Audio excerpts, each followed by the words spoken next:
The next Philosophy Portal course focuses on Hegel's philosophy of right, a text which represents Hegel's most mature political notion of rights. The course starts May 18th, 2024.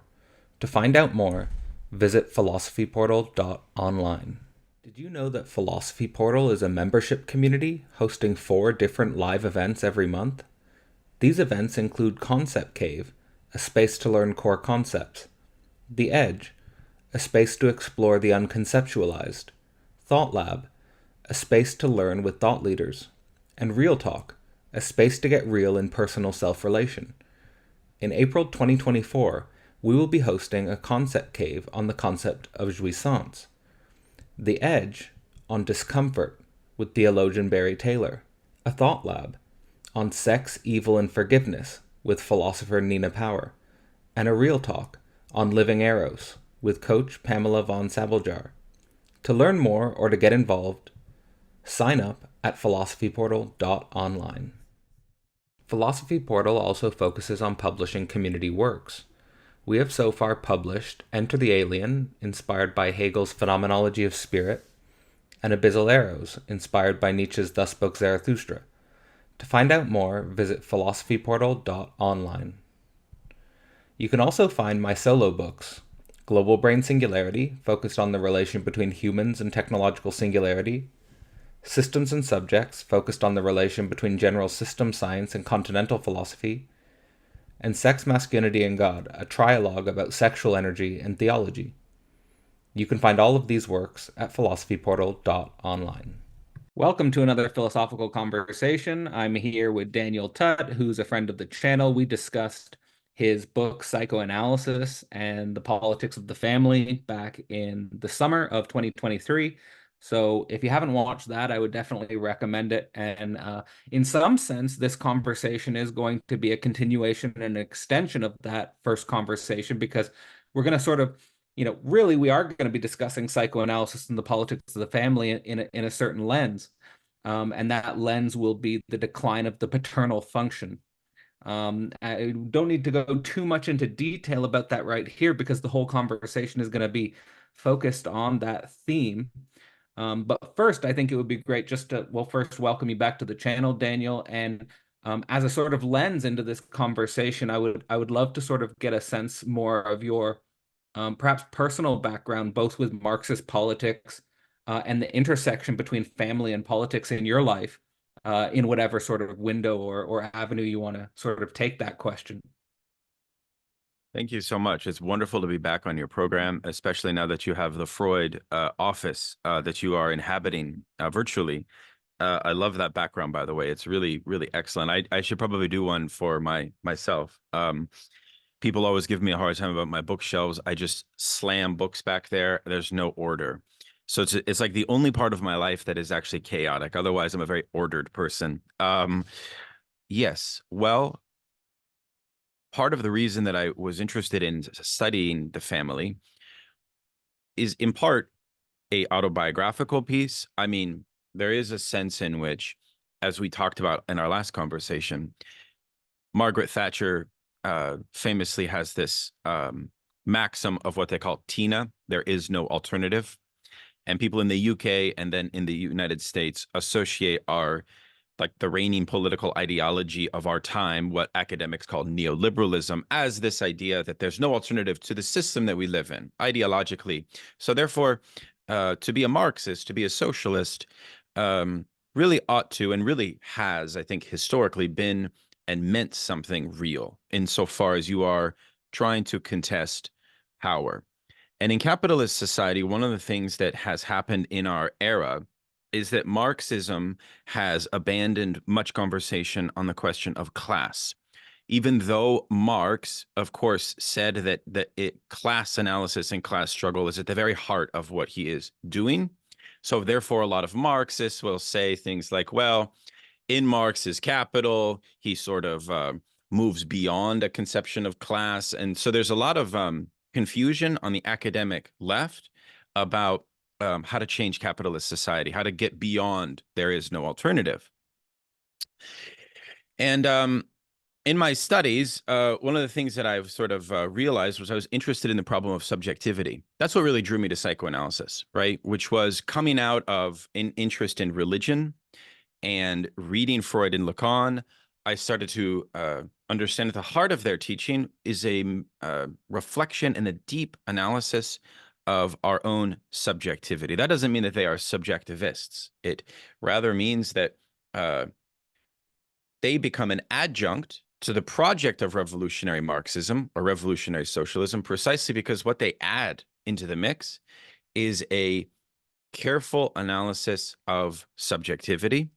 And this, by that, what we could say is how social life, in this case, capitalist social life, fosters conditions that stunt our own full capacity for flourishing, right? So I do think that Marxism, like I agree with McIntyre, that Marxism is a kind of virtue ethics, right? And therefore, the question about Marxism is really one about human flourishing, right? So I do consider myself also in the tradition of humanist Marxism, okay?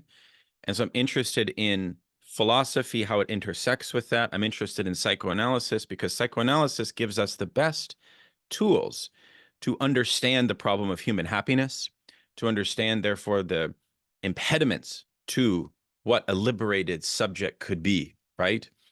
And of course, psychoanalysis thinks liberation at an subjective, but also at a collective level. And that I think is where the family comes in for me, which is the family is this kind of what I've discovered in my studies on this, like both historically as well as sociologically. The family is this like sunk agency that even socialist revolutions have not really modified or changed in too dramatic of a way. Maybe there is some wealth shifts. Maybe you shift your class relation, but in those mutations of the social order, uh, changing class positions, etc., the structure of the companionate marriage household and the structure of the old form in just purely in form of the bourgeois family has remained both popular at a mass level, but also has remained in the face of revolutions. In other words, revolutions did not produce a commune structure, right, of the family or something like this. So therefore, the question, I think, as any good socialist, is to face the problem of the family head on and to face, therefore, all of the problems that the family kicks up, which are issues of mental health, issues of class, issues of inequality. When I say mental health, I mean, what do I mean by that? Well, Lacan has this idea that if you have a psychotic in your family, any treatment of psychosis, just as one example, necessitates an analysis of 3 generations prior that developed that particular form of psychosis. So all of your neuroses or your symptoms or the kind of discontents of a subject are inextricable from their familial context and relations.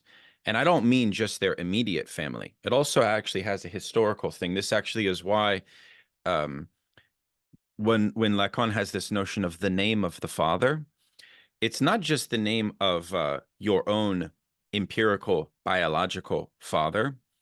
It actually refers to uh, Lacan actually says something that like uh, generational memory functions in 3 generations, and after we get to that third, we lose our memory of what came before, in some sense. So this question of the continuity of familial generations is very important to me. It's very important to me, and here's where we connect to my own biography. It's very important to me because I understood that in order for me to truly have a transformative and reparative relationship to my own father, which was strained when I was a young man, I had to understand in a very deep way the strain that he experienced with his father and his father with his. But I couldn't go farther than that because we didn't have the oral history available to do so. So you have to actually start with your great grandfather's relationship and build out up. And so therefore, if you are trying to do a reparative thing, it's a historical reparation of multiple generations. Now, it becomes much more traumatic for people that actually don't have access to being able to do that. In that sense, it's a certain advantage if you can concoct and learn stories and ask questions to your elders to piece together sites of conflict that went repressed or sites of discontent that never got addressed. And then the point of psychoanalysis is simply to bring them into conscious attention and to talk about them in what Freud calls the context of free association, like the couch that you have there.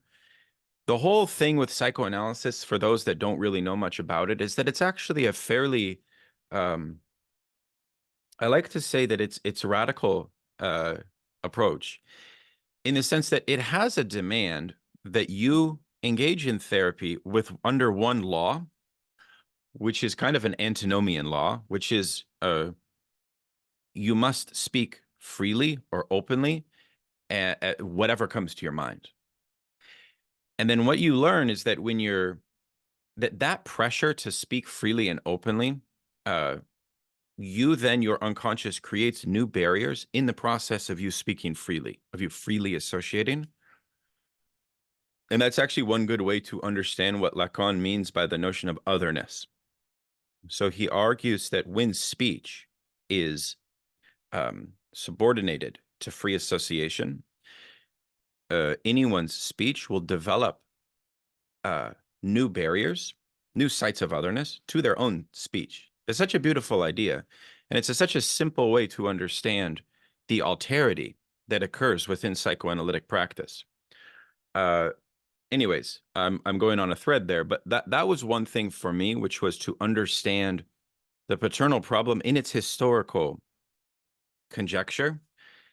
And that actually necessitated bringing, it can help and be beneficial to bring a family member that doesn't necessarily have to be a father. It can be another family member, such as a sibling or a mother, into touch with the meaning of psychoanalysis itself. So if you're doing your own psychoanalysis and there is a relationship that needs to be repaired, it can be very useful to incorporate that individual into the truth of psychoanalytic methodology so that they can begin to cogitate on the same repression that you are cogitating and reflecting on in free association.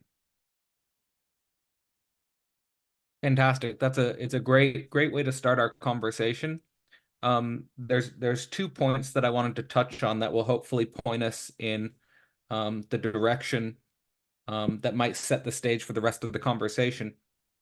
The first is actually a point that you made, which stimulated a little bit of research I was doing this morning on the difference between Hegel and Fichte.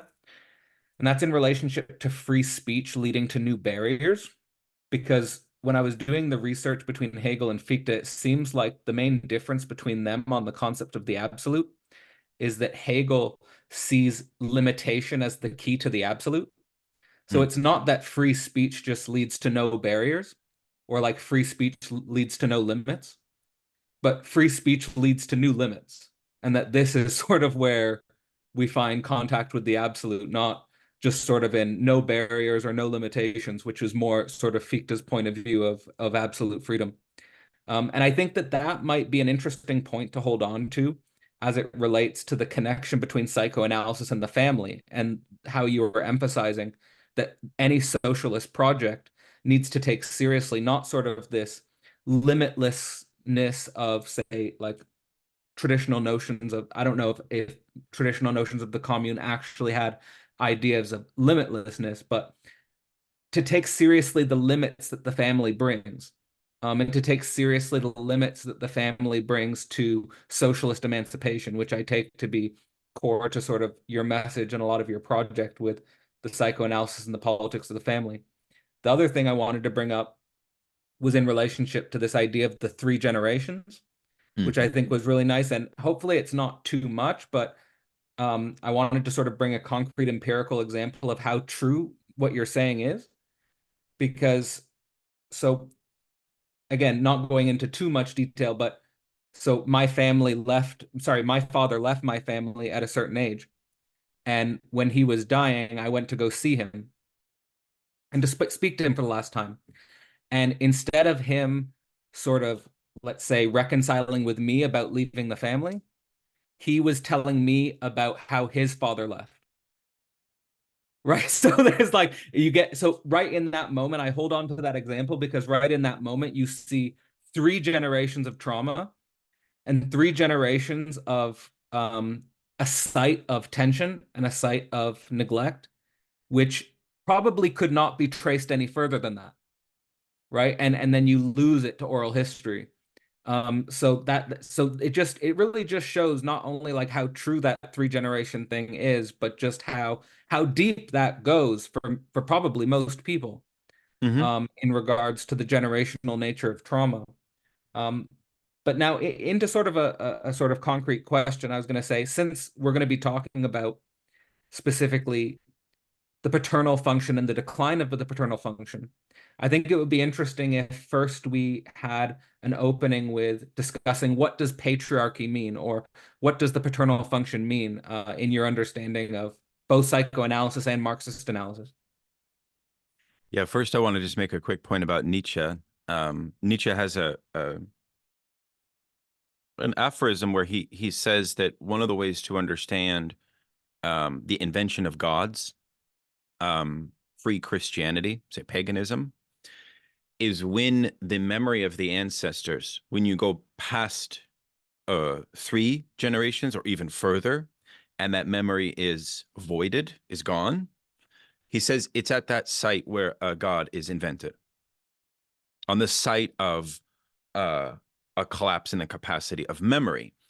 And I think that, one of the practical things that people could take from this insight of the three generations as they are thinking about it for themselves, whether they're in psychoanalysis or not, here's a very practical way to just think about it, which is in the Lacanian view, repressions get latched onto signifiers, phrases or words.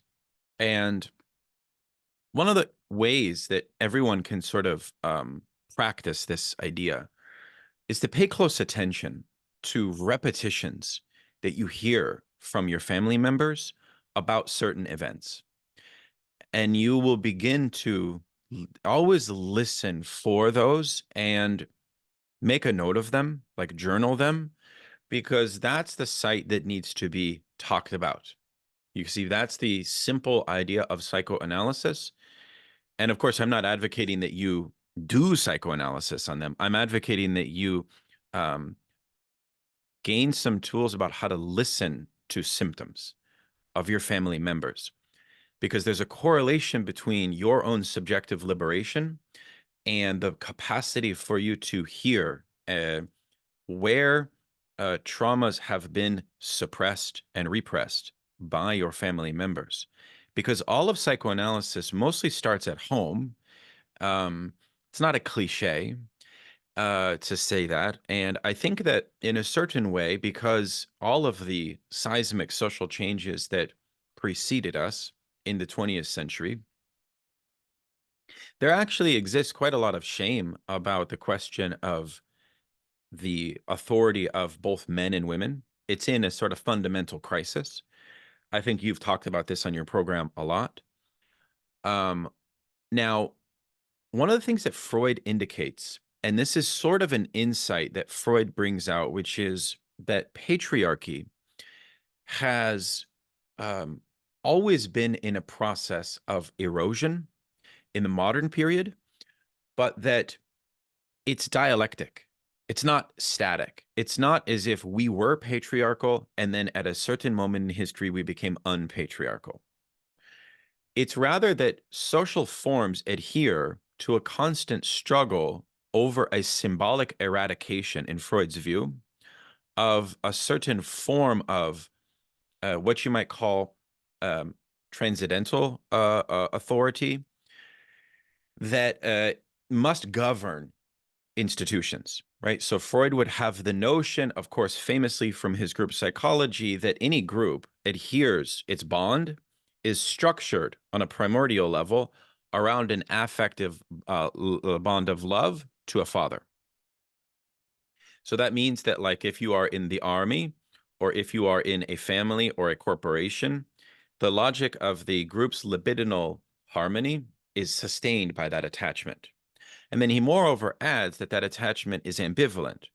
So it is composed of both love and hate, right? So this is the notion of ambivalent affects, right? And so what's interesting about that, furthermore, is that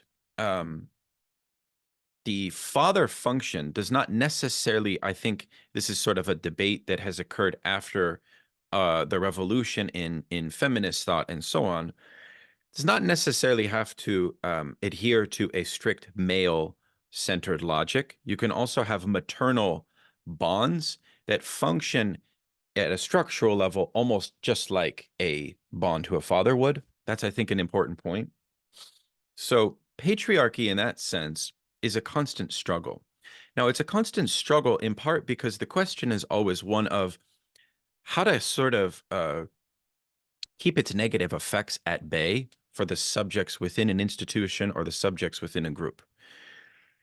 So one of the main things here is that Freud furthermore argues that when you have a stunted identification with the father that cannot be transcended, because part of the notion of Freud's idea of the Oedipus complex is that, yeah, there's an identification of a father, which is what is the precondition of introducing this any subject, man or woman, to society, to the symbolic order, to language.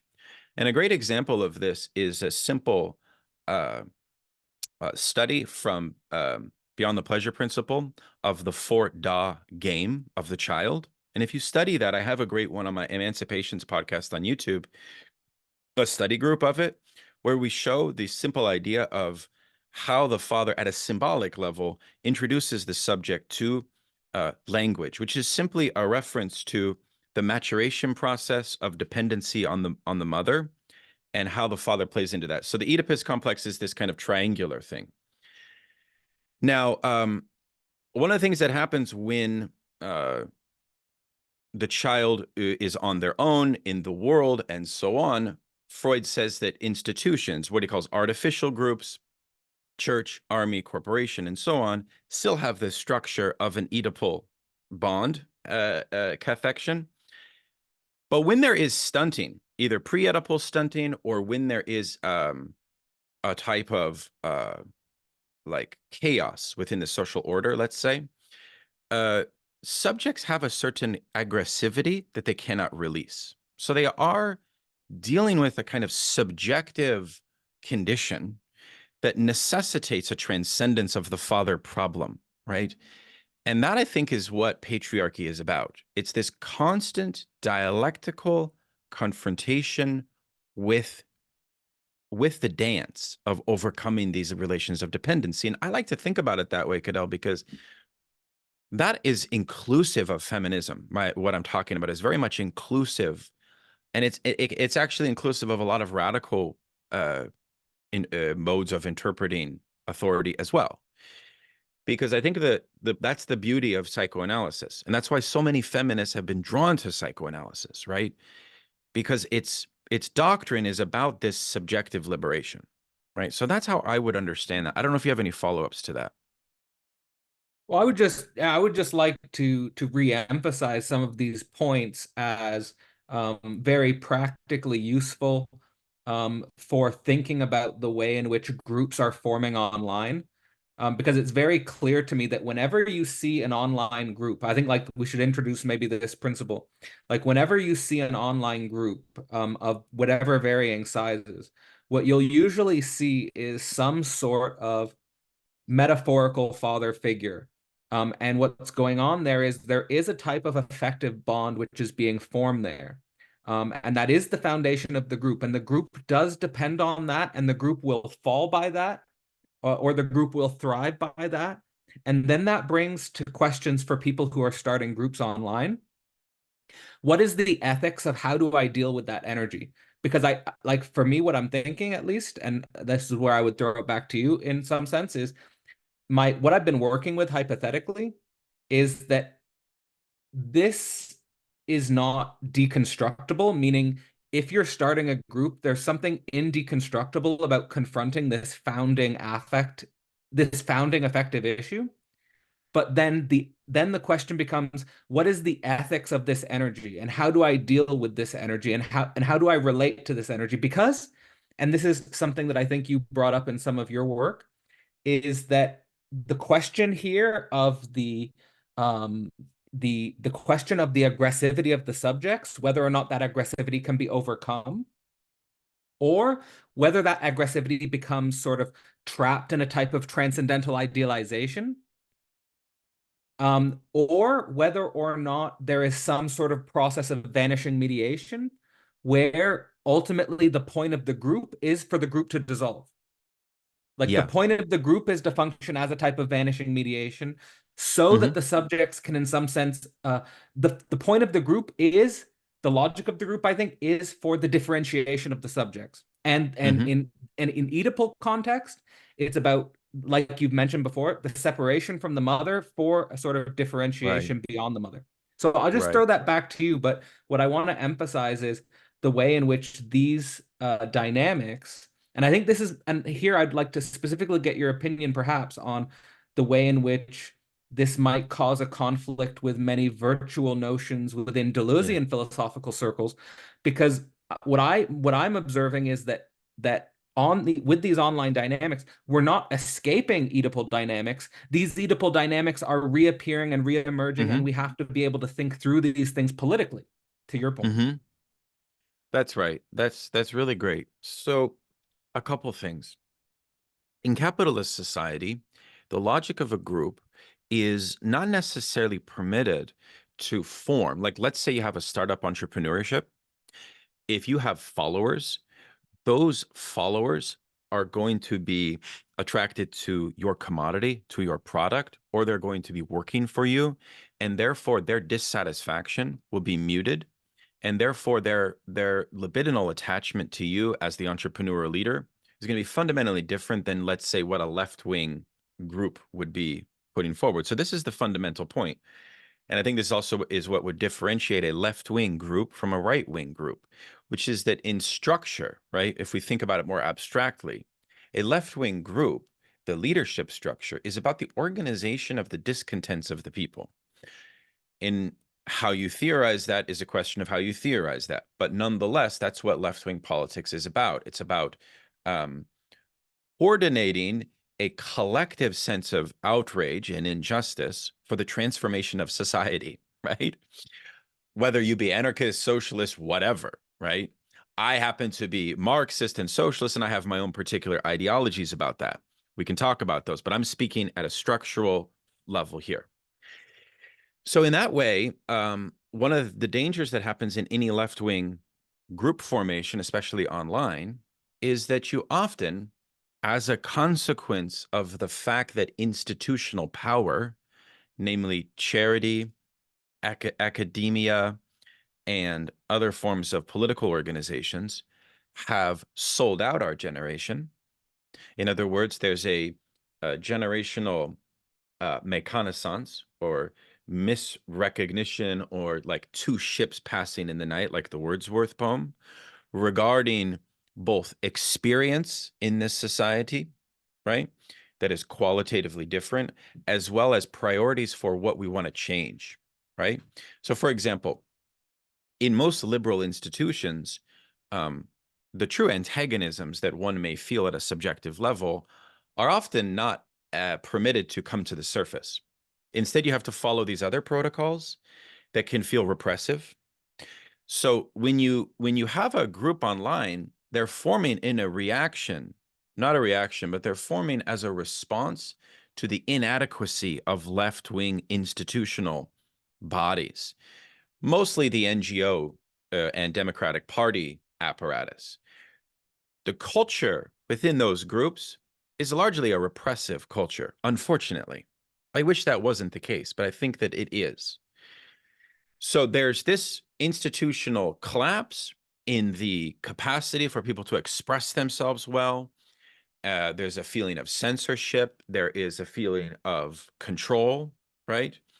And there is a feeling that we're not really speaking to people that are of the right. We're not speaking to people that are depoliticized. We're not welcome to others. We are exclusive. So this is a kind of reflection of the kind of a certain degradation that's happened because of a generational inequality and prioritization at this level. So putting aside the question of how we might build something at a scale that would be larger than just an online group, because I don't really think we should be advocating for people to form these kind of online groups. It's inevitable. It's going to happen. A lot of it is youthful based. It's going to happen. I mean, we can talk about them. There are some tendencies of them, but they have to be contextualized as a response to the collapse at this level. That's my first point. I guess my second point would be when you are experiencing the possibility of you yourself being a leader, it's always important, I think, to contextualize the problem of leadership from the standpoint of dependence. And you need to understand what Freud and Lacan and other psychoanalytic insights offer around this idea of dependence. Now, one of the things of our entrepreneurial society is that we have an inbuilt refusal of dependence. Like that's actually something that defines our era, which is if you are unhappy at a job, you go apply to another job.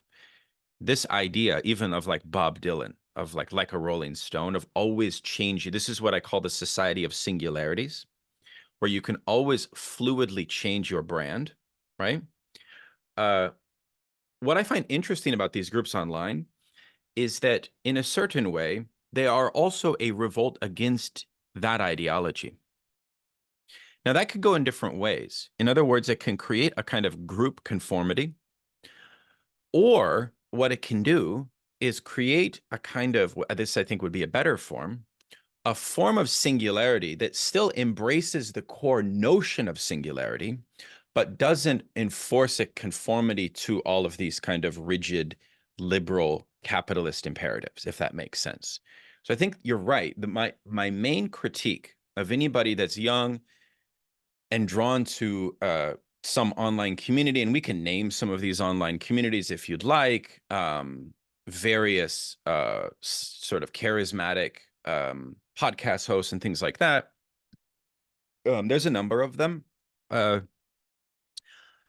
We can always benefit from these groups. One, I think, by not taking them too seriously. I mean, the thing is that they are experimental most often, right? And the other thing, Cadell, is that they are themselves subordinated to an entrepreneurial structure, right? So like it or not, you as a agent of human capital, which is how the capitalist system sees you, it doesn't see you as tied into an ideological community. For the system of power, they're going to see that as an ephemeral passing fad, right? So the question of how these groups function in our time is also, I think you have to bring in a bit of a sociological analysis about the era of micropolitics, about the mass sociological fact that mass politics is not dead, but is facing a certain stalemate, right? In other words, one of the problems that Jean-Paul Sartre identified about our period after the Second World War is this very important concept of what Sartre calls seriality, which is that groups, it's his own theory of political groups, okay? He says groups, when they form, you can think about them on the same elemental level as the Jacobins from the French Revolution. And the Jacobins formed a group that then created a revolution across all of society, like ripple effects. And the ideals, because you see, another thing about a group is that they create new ideals. So even though I'm a bit skeptical about the power of groups, I think we should have a humbling lesson that historically groups can produce something at a scale that is revolutionary. And we should never forget that. But Sartre identifies certain inbuilt impediments to the success of a group, because every left-wing group, in a certain way, after 1917, is trying, if they are Marxists, to do something close to what the Bolsheviks did in 1917, right? Which was a cadre that was a small group that ignited a certain fervor amongst the population for revolutionary agitation. That's the structure of a revolutionary group. Sartre, in the Critique of Dialectical Reason, points out a bunch of impediments to that in a certain way. And one of those impediments is, well, what he talks about as the challenge of the activation of the working class. So the activation of the working class is a huge theme. Anytime you talk about left-wing groups, I think you have to talk about class consciousness, and the challenges of liberalism in rendering class consciousness such a difficult endeavor. So I'm saying quite a lot here, but and there's much obviously to be said about this. But I hope that I've hit at some of your question, which is these. I mean, you could create a taxonomy of groups, although I think it's also better that we keep it at a slightly higher historical mode of analysis so that we understand ourselves in a historical context and not, I don't want to be too specific, like, oh, from 2016 till now. When I think about groups, I think about epochs. You know what I'm saying? Like, I don't get too granular. Is that how you think about it? Or do you, because we can go more granular if you'd wish. Well, I think it's interesting to think of them in terms of epochs because, well, specifically in this context, because we're talking about, at least we're trying to enter a window into the nature and the phenomenon of these online groups. And of course, these online groups are unique to our epoch. And so that's useful, I think, for our conversation. Now, what I wanted to do with that sort of path that you've opened is talk about that my hypothesis is that these online groups are a result of what you were talking about as the antagonism between institutions and free speech. So in the antagonism between institutions and this is actually, like, I'm just drawing on my personal experience. This is how I started going online. So it's just drawn from my personal experience here. So there is this antagonism between institutions and free speech, and being self-critical of myself in terms of my past self. I would say I think we should think about the situation structurally on the level of, I don't know if these institutions can withstand free speech on the way that the institutions are currently constructed. So it's like there's a structural issue with the way institutions are currently structured that is causing this antagonism. Now, that's one of the reasons why in a month's time we're going to be studying the philosophy of right. Not saying that the philosophy of right gives us an answer to this, but Hegel, in the philosophy of right, he mentions that there's a fundamental antagonism between institutions and free thought. And from this antagonism between institutions and free thought, he identified a few problems that I think are interesting to think about in the context of online groups. So the one he talked about was the problem of evil consciousness, which he says speaks of the group and says that it's speaking for the benefit of the group, but really it's speaking from a place of selfishness. And I think that this is one of the big problems with the online groups, is that you'll get these people who are speaking on behalf of the group, and as if they're speaking in this, like, let's say, like, communist way or like socialist way or communitarian way. It could be a theological direction as well. It could be like a communitarian theology. But really, it's about themselves, and it's about propping up their own narcissistic self-image. And so Right. this is a huge issue that I think gets exploded online because it's so easy to go viral with this meme. And we could go deeper into that. And it's related to some other problems. One of the other problems is that ultimately what's at stake in this antagonism, at least according to Hegel, and we can critique this and go from a Marxist angle as well, I think, but at least for Hegel, what's at stake in this antagonism is the mediation of instinct to freedom. And I think that's important when we're thinking about the Father and the mediation of aggressivity, because Mm. that's what's going on here, is like that there's a problem of the mediation of instinct that's going on, and the ethics of the mediation of instinct from this point of view. Now, one more thing I wanted to say before throwing it back to you is that in creating my own online group, I do take your point that we should not, let's say, necessarily encourage just forming online groups as the solution to the problem on a structural level. I don't think that's true. I don't think it's true that the online groups in and of themselves can solve the issue.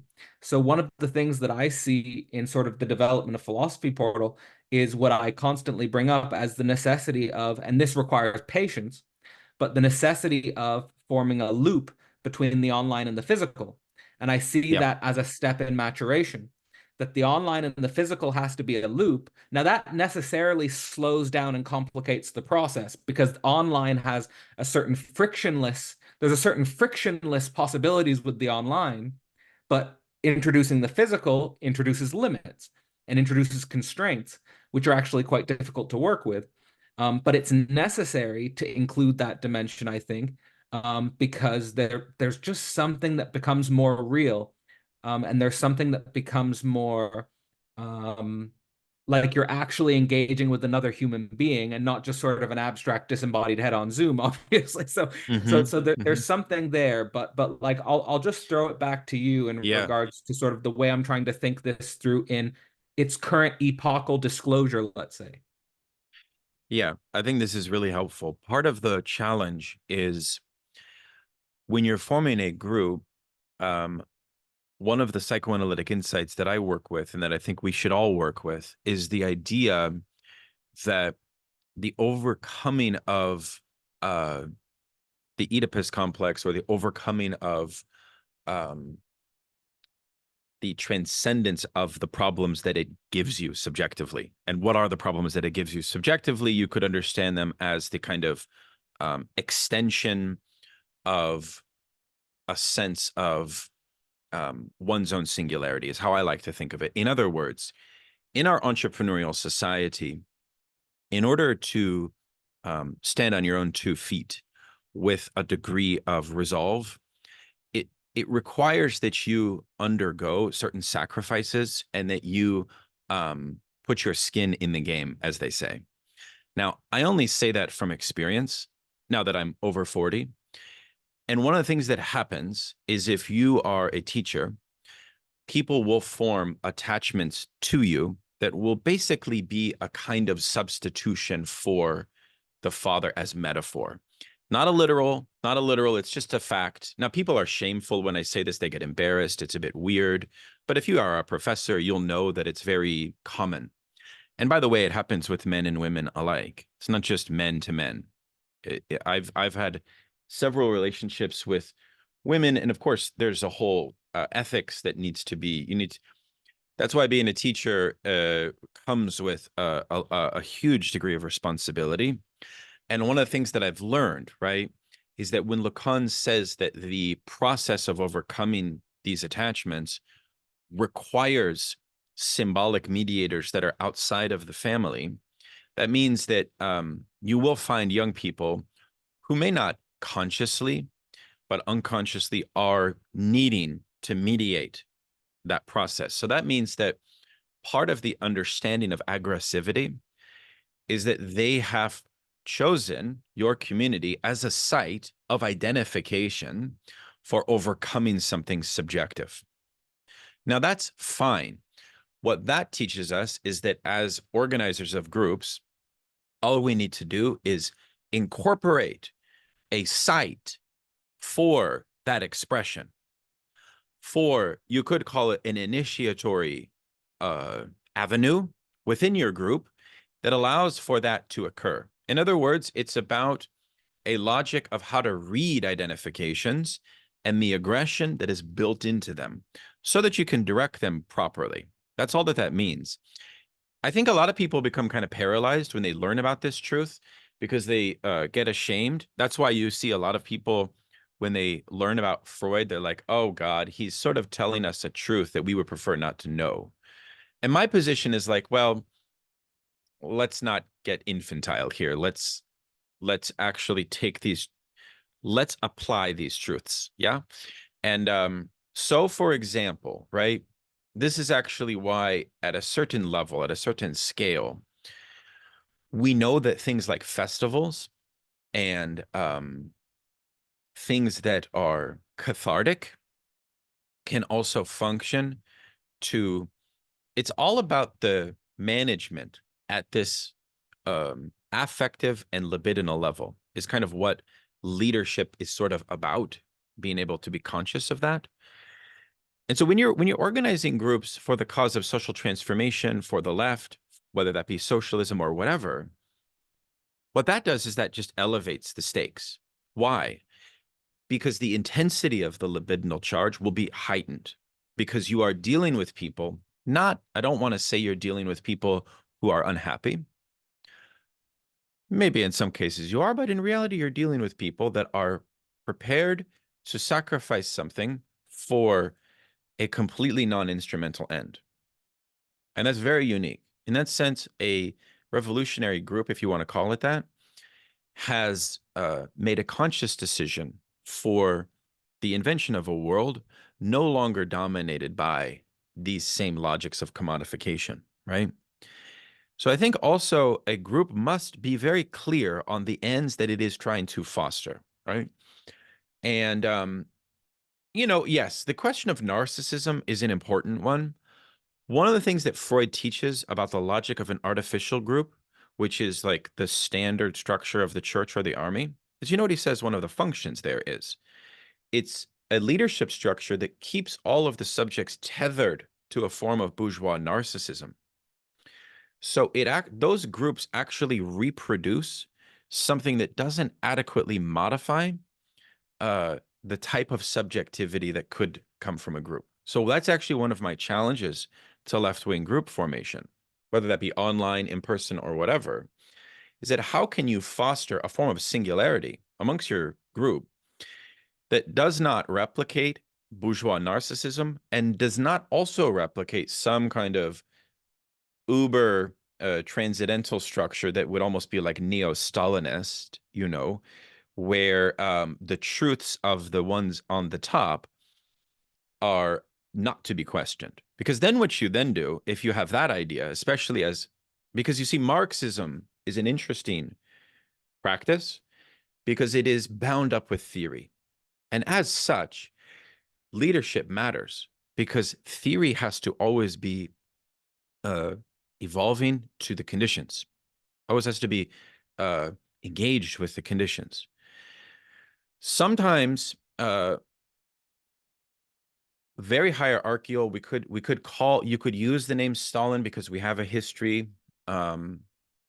Sometimes what those groups do is that they foment the most insidious polemics with other groups precisely because they have a rigidity over their theory. It's pure dogma. It's purely dogmatic. So leadership structure also needs to deal with the problem of the dogmatism of the truth that is generated from the group, right?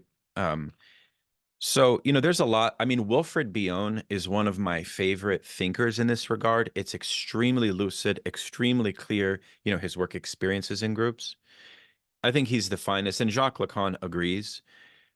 British Psychiatry in the War is a lecture that Lacan gave right after World War II, where Lacan comments to the entirety of the British psychiatric community, praising Wilfred Bion's work during the Second World War to assist army units in dealing with their traumatic neuroses and fighting the Germans more effectively, right?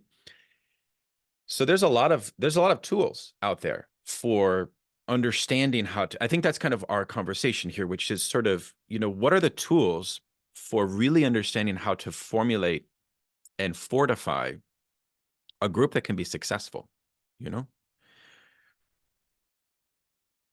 I love a few points that I think will be useful here is I just want to sort of again reaffirm and recenter this idea that teachers actually do function often and that as sites of the father metaphor attachment, and that you're correct, like that this does bring up a lot of shame, and it's really difficult for people to talk about these things. But also crucially with the father metaphor, that this has functioned true in my life as well, like this does not have anything to do with male or female, man or woman. Like when I was an undergrad, I mean the person I looked up to was a female professor. And my first idol in academia as a sort of intellectual beacon was Jane Goodall, because I was in primatology. And admired her courage, bravery to go into the jungle, whatever. And then, right. But just saying like that, when we say father metaphor, this is really totally independent of its relationship to male, female, and so forth on these questions. But we're trying to get at some sort of, I think, process of conceptual mediation, which is underway, which you might say has something to do again with this mediation of instinct to freedom, or something in that direction. And then there's another thing I wanted to add to that, but did you want to say something to that specifically? No, I think that's really good. Part of this also, the reason that in Lacan's understanding of this process, it has to do with possession of the phallus. And so the concept of the phallic um, is an important one around the resolution of one's own freedom, which is not exactly a theory about drives and instinct. You use the word instinct. We can talk about that vis-a-vis the theory of drives. Uh, but anyways, if anyone is interested, again, I would point to Beyond the Pleasure Principle in Freud to really read about this, because it is a theory of freedom. I think it is about that's actually what draws, I think, philosophically me to psychoanalysis, both at this Yeah. subjective level, but also at its methodological level of free association. I think this, I think it is such a powerful way to make an account of one's own subjectivity, you know? Yeah, absolutely. So yeah, then that point in terms of this is about freedom, is sort of connected to the second point I wanted to make, which is um, maybe a proposal of the difference between a true ethics and a false ethics, in regards to what do we do with this sort of indestructibility of the group and the mediation with the, let's say, the father metaphor, um, is what I would propose as the true ethics would be kind of related to what you were saying about sacrificing for a non-instrumental end. And that this is involving relating to the other as a teacher, relating to the student as an end in themselves, for freedom, as opposed to the reification of oneself as a transcendental father figure, or the reification of oneself as an idol of some kind, right? And I think that we could get into sort of different ways in which we might want to handle this sort of process, and different sort of maybe theories that approach this ethics. But the false ethics, I would claim, is what you were saying about the fomentation of an insidious polemics.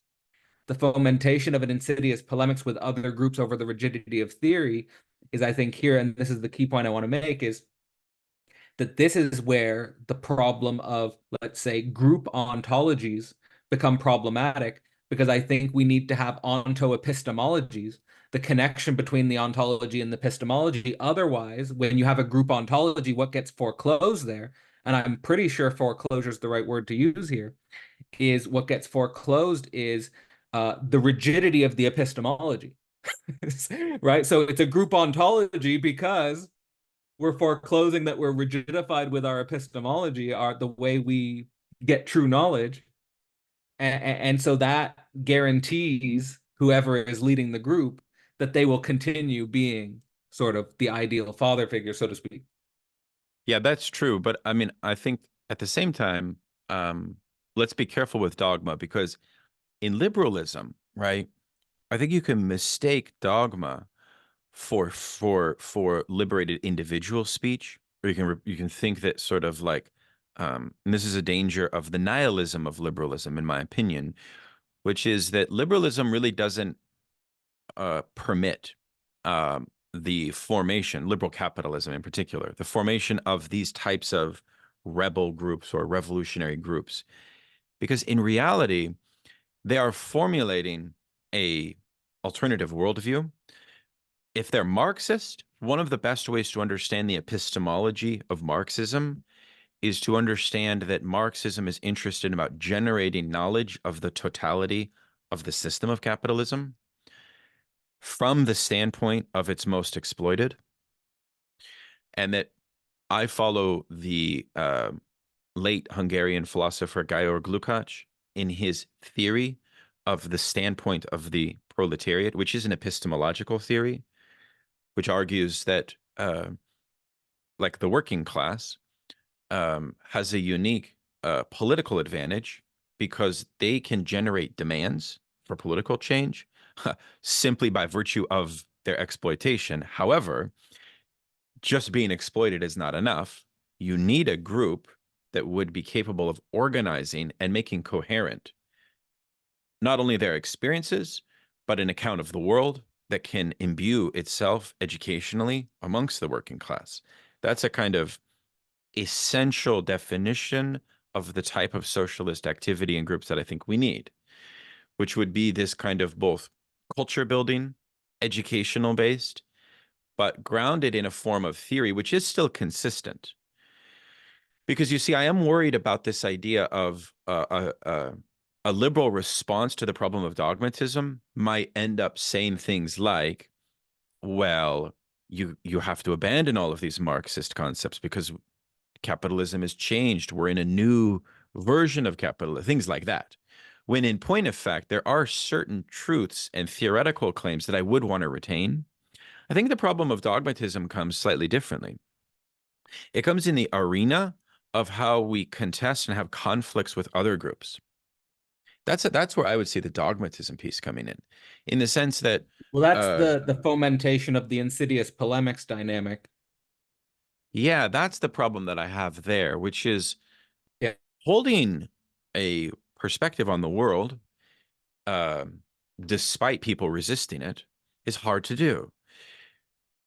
What will happen often in a lot of the domains, just to speak very specifically, of the contemporary world is the problem of what I call nominalism, which is a type of uh, a displacement of the core issue at hand. Like, so much political polemics are tragic precisely because they become mired in an intractable debate about a seemingly minor issue. When both groups to begin with, right, we know are formed on a foundation for the cause of changing society in some noble way. So, of course, it's not possible for the left and its various factions, we call factionalism or sectarianism. Of course, some Marxists think that sectarianism is good and they want to foment sectarianism. So you have to fortify yourself against that. I myself am not really in favor of sectarianism. We don't need to get into that. But nonetheless, I think a group needs to be fortified and prepared for that misdirection, and uh, always remain the composure to be able to detect epistemologically when you are being introduced to something that is ultimately a distraction to your core purpose, your core agenda, and so on, and create principles, operate on principles. I think the problem of these groups that are driven by individuals, what in nonprofit world they call founder syndrome. Founder syndrome exists within these left groups as well. What is founders syndrome? Founder syndrome is actually very important to understand. Kind of connects to the narcissism piece, but what it means is that you have an organization or a group which literally will not be able to um, experiment with forms of leadership other than what its founder has instantiated and made possible. It's a psychology in which the founder has imbued all possibility of the organization of change in their own purview. So whenever you see that structure beginning to form, you need to sort of get in there and inject it with an antibody. And one of the ways to do that, obviously, is to distribute leadership outwards. It is also to uh, create leaders that can serve different functions and be clear about what functions are. For example, you can have a leader that might function as a father figure. You can have a leader who might function as a charismatic spokesperson. You can have a leader that might function as a theoretician and a scholar. But those are three different functions.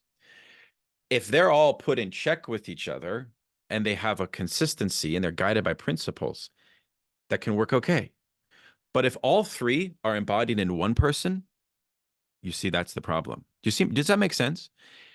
I think this is So something that a revolutionary group can teach us, that strengths, right, uh, need to be distributed. The next Philosophy Portal course focuses on Hegel's philosophy of right, a text which represents Hegel's most mature political notion of rights. The course starts May 18th, 2024. To find out more, visit philosophyportal.online. Did you know that Philosophy Portal is a membership community hosting 4 different live events every month? These events include Concept Cave, a space to learn core concepts, The Edge, a space to explore the unconceptualized, Thought Lab, a space to learn with thought leaders, and Real Talk, a space to get real in personal self-relation. In April 2024, we will be hosting a concept cave on the concept of jouissance, The Edge on discomfort with theologian Barry Taylor, a thought lab on sex, evil, and forgiveness with philosopher Nina Power, and a Real Talk on living eros with coach Pamela von Sabeljar. To learn more or to get involved, sign up at philosophyportal.online. Okay, so yeah, so this is also important. So I'd like to go into detail with the founder issue, because and not saying I'm going, well, maybe complexify it a little bit, but I want to recognize the importance of what you're bringing up with the founder issue, and I want to agree that that's a problem.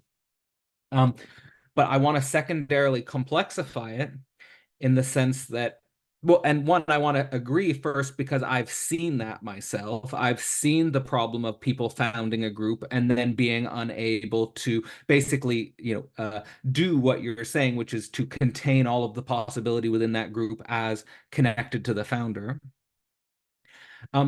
However, so this is the issue I've had, and I'll just keep it related to sort of what I've struggled with in sort of founding a group.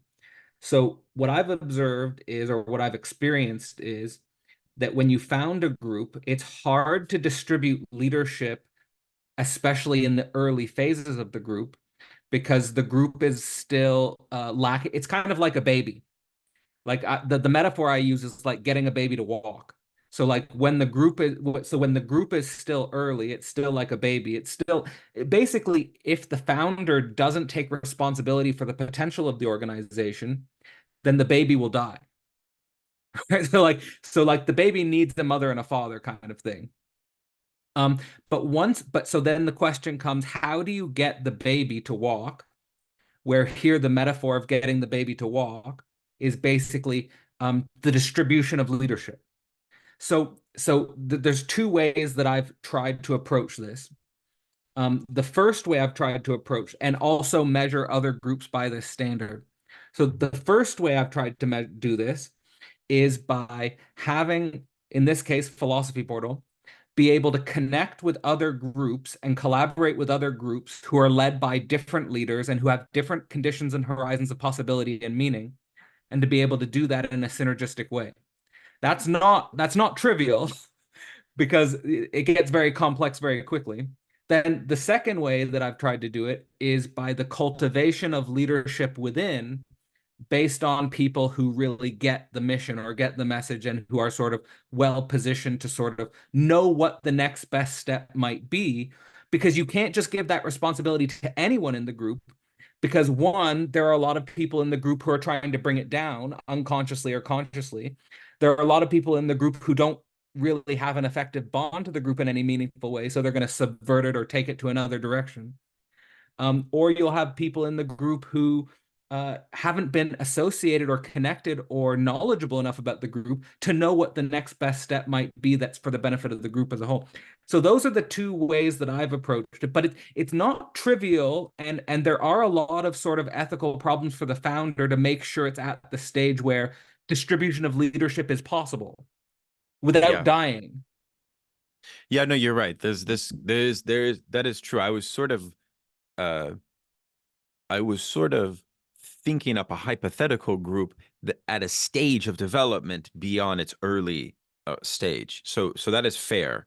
Uh and I was speaking hypothetically because I don't want in this conversation to sort of name names. I think we're having a very sophisticated theoretical conversation. I think listeners can insert groups that they've dealt with based on what we're talking about and think about it vis-a-vis some of these kind of frameworks we're trying to elucidate here. Because I think what we're trying to point out, right, are these impediments that both capitalist logics and capitalist imperatives impose on political and intellectual communities. And part of that, I think, also falls through this question of age. One of the things with age is very interesting in when you're doing intellectual enterprises is, of course, the question of how young people think of authority and intellectual authority, especially in our age now that the university is experiencing a type of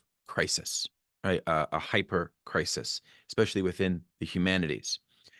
And I've always been interesting to track because one of the tendencies that young people tend to think about the propagation of intellectual life is that, especially in America, maybe elsewhere too, they tend to think of intellectual life as a kind of field or a kind of reservoir of institutions that just sort of have people fully exempt from labor and just sort of produce in this almost idyllic or idealist zone of production.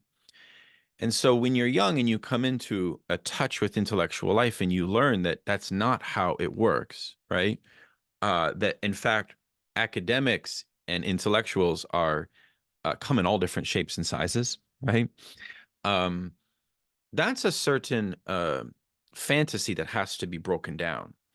And I think one of the challenges with that involves also a transcendence for a young person of independent thinking for themselves, right?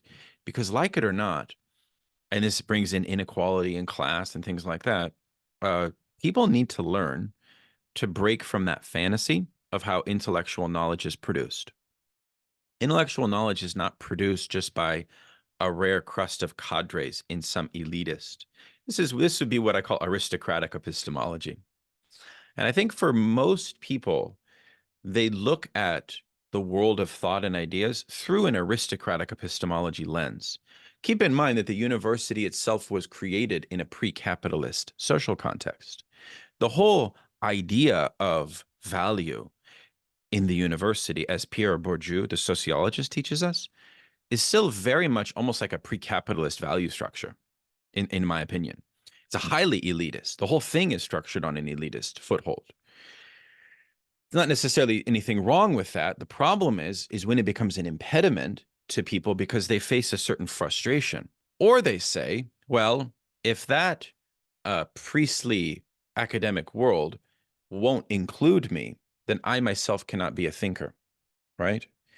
That's a huge thing that I try to tell people through firsthand experience. Never do that. Never allow for the social like fragmentation of the university to prevent you from actually doing work. Of course, it's a question of desire. You have to have the desire for that. But there's nothing more tragic, Cadell, and you may agree, than a young person who has a strong desire to be an intellectual, but the system uh, strips them of that, right? Where they allow the system to basically have a perverse victory over their desire. My thing, and I'm very serious here, never allow that to happen. You know what I'm saying? You always have to persevere in this way. You know what I'm saying? And I don't care if that makes me sound like a grandparent, you know, from like the because my grandparents grew up during the Great Depression, so they have that rugged wisdom, you know. I learned it from them, and I think that it's important that we propagate it. Does that make sense to you, what I'm saying? Like, No, well, I not only guess I'm does it talking make about, sense, but I'm please. just thinking of concrete examples from the work I've been doing where, I mean, I can think of some absurd examples. I don't want to name names, but they're like extremely smart people who have taken courses through Philosophy Portal who literally don't have their high school diploma. But like they're writing fantastic essays. That they're doing amazing intellectual work, but they haven't graduated high school. They're being barred from the university system, even though they'd do fantastic at the undergrad level. And I'm just thinking about but basically there is a culture and an ethic and an ethos, and I think this is being cultivated in other groups as well. Um, probably most notably, of course, our friends at Theory Underground, that they're cultivating an ethos of an intellectual life outside of the university. That just because there's a certain fragmentation of the university, as you're talking about, and I think as you brought up many times before, of the university system sort of having a huge political problem with its class access. And it being sort of tailored and designed for certain classes and not for the working class, that we do need to change our whole approach to academics and intellectual life, and we need to embody that, and we need to create, publication avenues and conference opportunities and just different discussion arenas and places where Yeah, intellectual life can be rethought. I think so too. And I think also it's important that people always imbue a sense of excellence.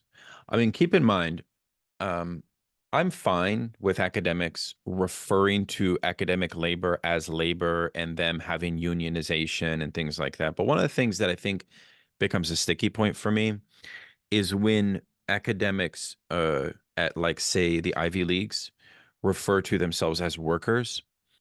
I think it's at that point where you are dealing with a situation which is a bit contradictory. Let's put it that way. In part because I know what it's like to go from wanting to be an intellectual and like working like landscaping and then like gradually making it into a way of life where I can actually produce intellectual output. And I know the challenges that's involved with that. And there's quite serious challenges involved. And I just want to say for anybody that's doing that right now, every note that you take on every book that you read, just save it in a folder because over time, all the work that you do, even if it's 2 hours a day, uh, it compounds and it adds up over time, and there's a certain payoff. So I just I want to stress that I understand very well the sacrifice that's involved with being an intellectual. And I think that it's something that should be the source of also how we valorize like the work of labor of thinking itself. Like there's a certain I have reverence for philosophers that work hard. And by working hard, you can kind of tell when someone has done their homework based on their references, the books that they've mentioned, um, a whole number of things. And obviously in their written work, it becomes apparent as well. So it's about breaking people from the fantasy of some aristocratic spell that, first of all, uh, the academic world is composed of people who, by some magic of their brains or physiology, they become rare geniuses. I think that a lot of people still hold that view, and like say the Jordan Peterson world reinforces that idea. When in point of fact, great thinkers, great intellectuals have just done a lot of work in most cases, and they have an inner desire. That's really the kind of that's really the kind of cocktail for success. I don't know if you see it that way, but I think it's a little bit more healthy to see it that way. And because I think it's quite damaging to intellectual life that we have this mythology built up of intellectuals. Because for me, I'm very much I think that socialist politics involves the activation of theory with the masses. And so the idea of reading groups, like one of my favorite intellectual heroes is CLR James. And he was this black intellectual who uh, taught right when it was translated into English for the first time. Marx's great book on humanism and alienation called the 1844 manuscripts. You know what he did? CLR James brought and printed out copies for the Detroit auto workers to read the 1844 manuscripts, and he facilitated it like during their breaks and lunch breaks.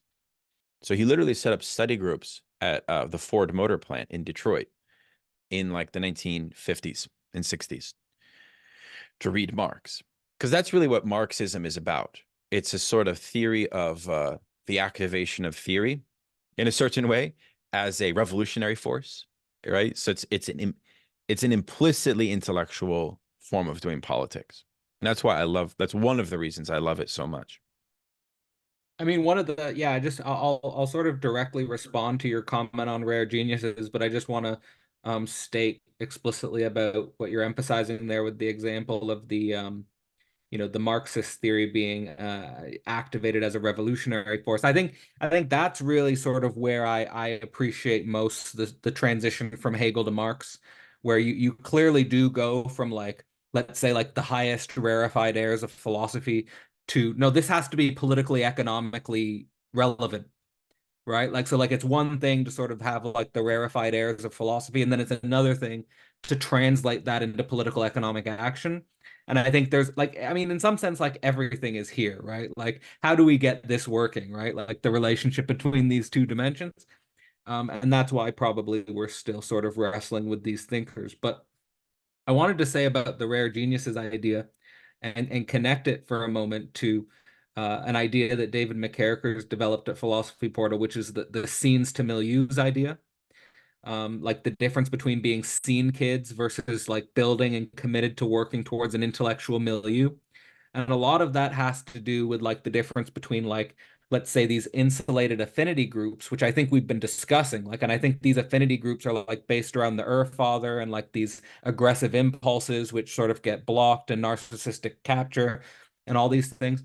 And then the intellectual milieu can sort of hold a different type of tension and antagonism and sort of like real discourse and real difference and like a real relationship between one and the other, and the intellectuals are actually produced by milieus, robust milieus.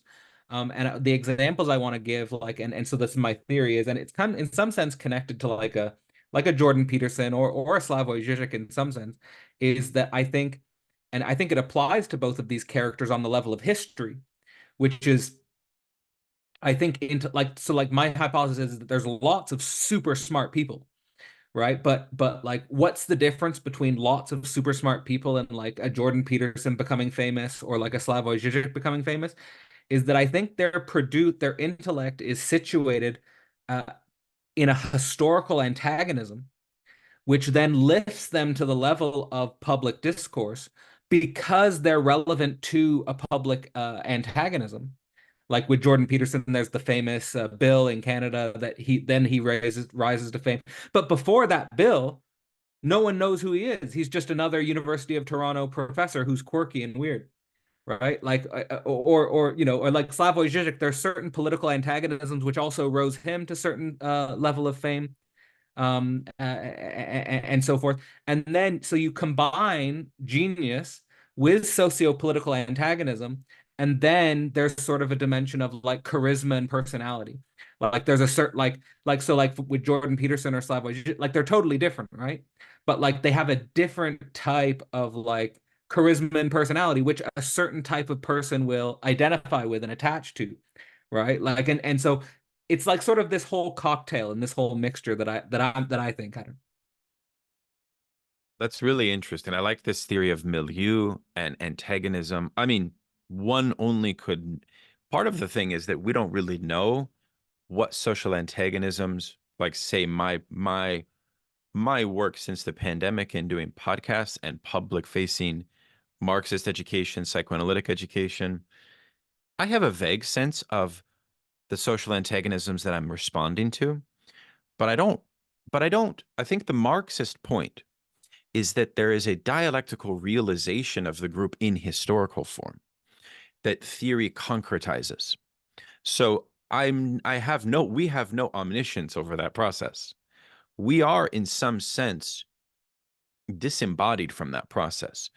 There may be a moment where we have an epiphanous realization of that, but like things play out. Like we are submitted to, we are still agents of history. History is still alive in us, you know. It's not some um like I was saying the other day, we talk about Fukuyama as the end of history theorist in the West, But there's another figure in the West called Francois Furet, and I think he's even more insidious in my reading, because in my book on Nietzsche, I put a huge emphasis on the long arc of the French Revolution, and I really think that most egalitarian or revolutionary socialist politics, even now in our so-called postmodern era, still have a touchstone point in what was opened in the French Revolution. But Furet argues that with the collapse of the USSR, all of that died, right? So we live in a post-French Revolutionary sequence. And I was thinking that is a very tragic framework and proposal, in my view, because part of what my political thought is trying to animate is a return to a form of Marxist humanism, but also to a form of egalitarian thinking and a reopening of, say, like the tradition of Rousseau, for example, and even reintroducing conceptions of universalism and things like that. So anyways, it just reminded me of that, which is this idea also of historical realization in some sense. And of course, we have Heidegger as a model for thinking historical destiny and the historical realization. But as you probably know, and this is for another conversation, I have some pushback on Heidegger, which is different than the liberal pushback, but that's a whole other conversation that we could have at some point. Yeah, I would love to have that conversation. There's a whole sort of thread that I think needs to be discussed, and you would be a great person to discuss it with, precisely at the level of the distinction, let's say, between a Freudo-Marxist lens and, let's say, like a Nietzschean Heideggerian lens, and like the distinction between those and the consequences for politics and everything in that direction. But I think in terms of like our conversation, and specifically sort of the decline of the paternal function, I think it would be interesting to bring up some of the points that maybe we mentioned before the recording that you wanted to bring up in terms of some of your ideas about egalitarianism, and some of the ideas in egalitarianism that you want to forward politically. Potentially, it's also connected to what you just mentioned about Rousseau. So I would sort of open the conversation in that direction if you're game. Well, yeah, I mean, I think part of what a group does is invents new ideals. And that's a very interesting process because there is a distinction between an idea and an ideal. Now, an ideal, as Freud teaches us, um, is itself bound up with a projection of what he calls the ego ideal. Now, that projection is not of a transcendental father, but you know what it is. In Freud's text on narcissism from, I think, 1913, he says that it is about an identification with the lost uh, Eden of the harmony of one's own childhood and that sense of maternal comfort and harmony of that period, of that pre-Oedipal period in some sense. And so when you create an ego ideal in a revolutionary group, one of the challenges is that you are replicating that form of identification in the ideal. And that's actually one critique that some people have made of, say, like certain libertine left-wing movements, and precisely why they remain falsely utopian, because they would foster a sense of a group adhering to a naive idea of utopia through that connection, which is not necessarily a connection that is tethered to a problem of hierarchy of a leader on top. It's a slightly different problem now. It's about a conception of utopia which would be non-antagonistic. That's the key point. And that's the key danger. You see this a lot in Wilhelm Reich. Wilhelm Reich has basically a theory that replicates a kind of new socialist utopianism. And I think the Freudian point, and maybe the Hegelian point that you mentioned earlier, is that the invention of an ideal of a group needs to be able to transcend that problem of the narcissistic attachment. And again, by narcissistic attachment is an identification with a conception of social life that wants to replicate social life in a completely non-antagonistic way. In other words, it's a conception of social life that doesn't have a Freudian conception of death drive embedded into it. Here we can introduce the question of instinct and drive. And that, I think, is the careful thing for any left-wing group, which is utopia is an impulse. We can think about at this level for a return to this homeostatic form of life. It's also why Freud uses the notion of nirvana principle. If you read Life Against Death by Norman O'Brown, a great book on Freudian Marxism from the 60s and 70s, that's kind of how he characterizes the revolutionary task. It's this sort of blissful return to a state of inorganic non-antagonism. And so the interesting thing for me, and I don't know how you see this, is that I actually don't think that that is revolutionary. Now, I don't think that's revolutionary in part because of being somebody that's been on the left for a while, but also because of my reading of psychoanalysis. This is why psychoanalysis would matter to Marxism, because you see what it's done is it's made an imminent analysis of the desire of a revolutionary group. And it said, well, yes, but that could also be regressive.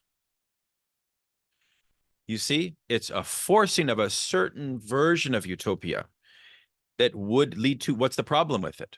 You see naturally dialectically what the problem is. It's a version of utopia that would lead to disappointment. Because socially, that's not possible to embed. It's not possible to replicate. So you see dialectically, it creates its own monsters. And then you get the problem of censorship. You can see how it would come. Because if the revolt is meant to deliver on this, and you can see the paternal dynamic of the liberal, ambivalent paternal figures, you're revolting against them with that narcissistic wish to replicate that non-antagonistic utopian sphere. When it doesn't happen, a massive disappointment unfurls. Internal violence, aggression unfurls. So you see, it's a question of the coordination of that ideal towards a different idea.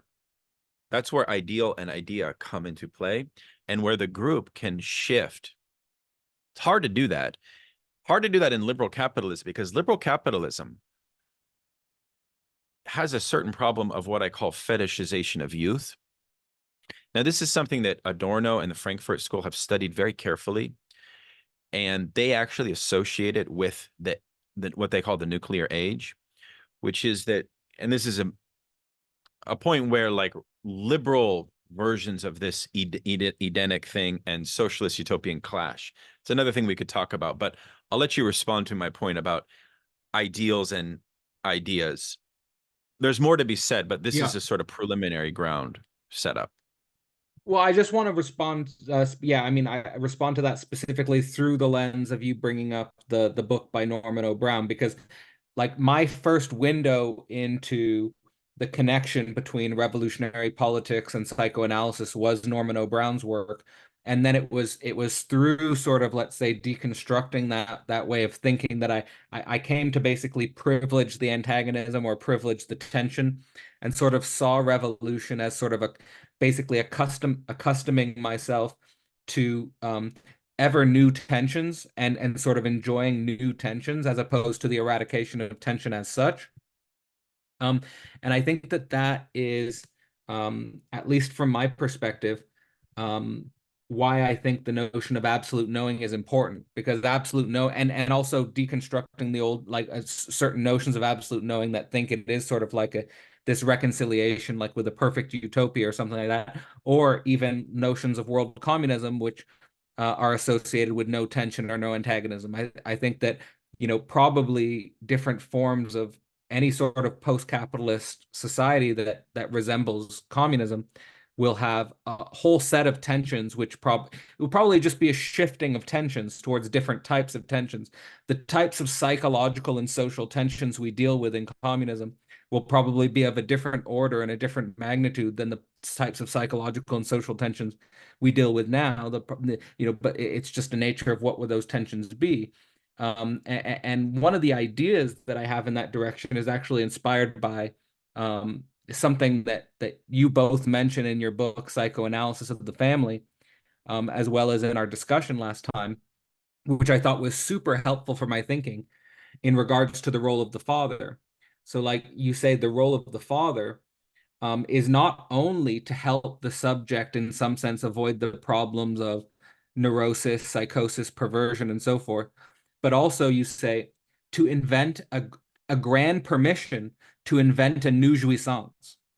And this grand permission to invent a new jouissance is, I think, probably the source of all new tensions, right? Like, and it's like, anyway, something and I think it is also related to the ethics we were dealing with last time in regards to, and probably one of the causes and the reasons for the type of leader that would strive for this ideal identification and transcendental ideal, because it would avoid this problem of the next generation inventing a new jouissance, and in some sense figuring out how to do that. And in some sense that would lead to, again, I think the role of the metaphorical father being more of like a vanishing mediator. Right. Well, I think also it brings up the class experiential thing as well, which, in a post 2008 context, I think we need a bit of we need to turn to a sociological domain here, because if we think about um, the desire for changing the world, the notion of the ego ideal that I've elucidated is not an idea. It's an unconscious process brought out through identification within groups. Okay. In this case, left-wing groups that are seeking to change the world. I think for working class people, in a general sense, it's not a formula for the transformation of society to insist on some return to some, in part because that is not exactly the childhood experience that they may have dealt with in a certain way. But I think also that people that are subordinated to regiments of discipline and work and labor routines on a day in, day out basis um, do not tend to be people that want full exemption from work. Rather, they want a more dignified form of work and labor. And that's a big difference. That's a big difference that feeds into how we think of political demands for the broad masses of people, for the 50% of people that don't have a college degree, for example. Is their interest really the abolition of work, right? I wouldn't say that it is, right? But Yeah. from the standpoint, right, of a younger person who has not been subordinated to that labor, you could then see for them why that demand would be. You see the point? So it's these class formations of demands that interest me. And now, historically, that's why the French Revolution interests me, because the French Revolution and egalitarianism is a site for the study of the mutation of political demands from below. And so when a liberal historiography puts forward the proposal that social life is no longer governed by the field of egalitarian demands, right? That to me means that politics is dead. And I don't want politics to be dead, right? So that's why I think, politics may be in a what I call pre-political situation today, but it needs to be brought back out into this, you could call it classical field, right? And there's nothing wrong with that. There's nothing wrong with tethering our politics to demands for a new mode of life, a new expression. I mean, I think, you know, part of the problem with reformism is the idea that reformism itself will not be able to achieve certain points of liberation adequately. You do need extra parliamentary strategies to change social conditions, political conditions, and things of that nature. Um, but I mean, I think this is hitting on quite a lot. I mean, the other thing on egalitarianism, I will say, since you asked about it, is I don't think about it just as equality. I think about it as a field which also includes forms of political love and solidarity.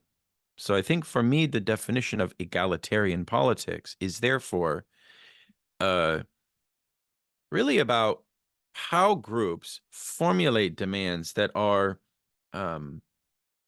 alternate demands from what is permitted within liberal capitalist politics, right? It's in that sense, I think that one of the things that liberalism has done, I think I mentioned this in our first interview, uh, is really, I call it repressive egalitarianism, um, really fostered, and this relates to the decline of the paternal function, by the way,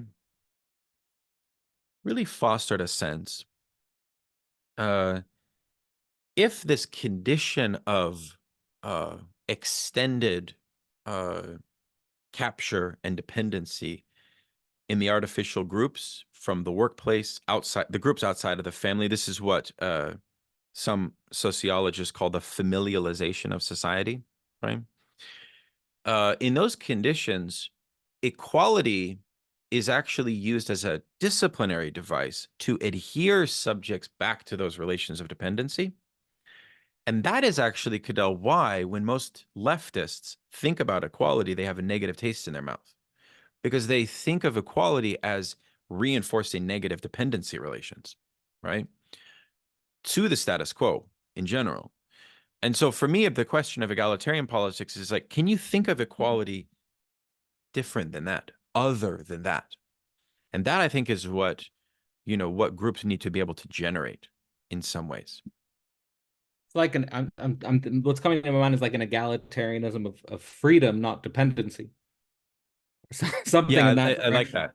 I But like like a that. Yeah, freedom of, because but like a freedom of work, like a I freedom that like it's that. not like an abolition of work, but a freedom of work. And I think that actually is going to become, it's making me think about what potentially new, like a way of thinking at this, and like in what I was saying about the production and the enjoyment of new tensions.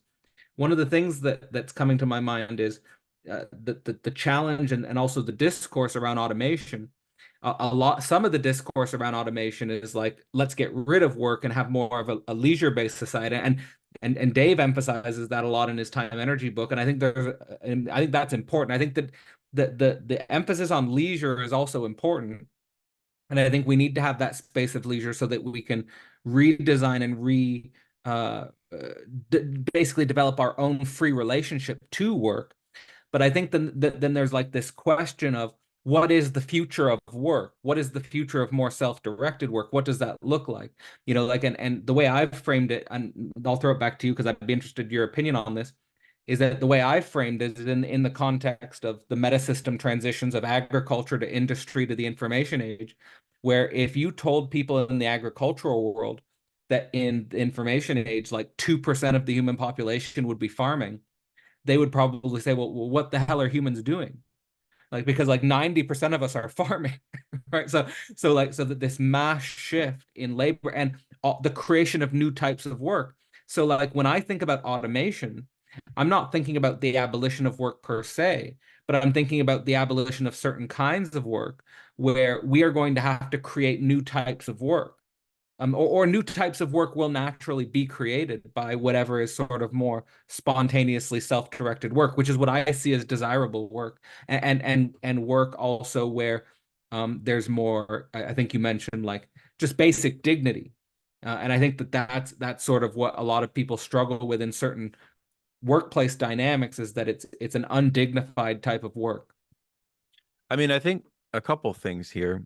Undignified work is sort of a misnomer in a certain way because it's only undignified from the perspective of those in power.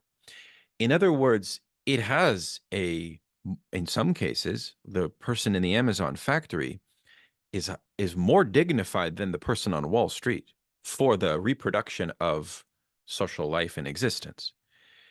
Um, so, but dignified is coming from the perspective of the person and the humiliation that they feel in relationship as a social. It's a theory of Hegel's notion of recognition, ultimately. Work and recognition in Hegel is essential. In the 20th century, a lot of socialists used Hegel's insights in pretty monstrous ways. Mao, Stalin, for example. What do I mean by that?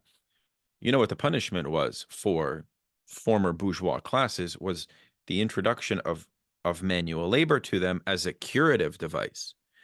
of overcoming as a re-education device, right?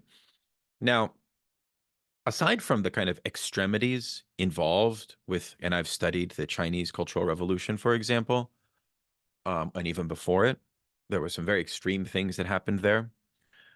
However, just ask yourself this.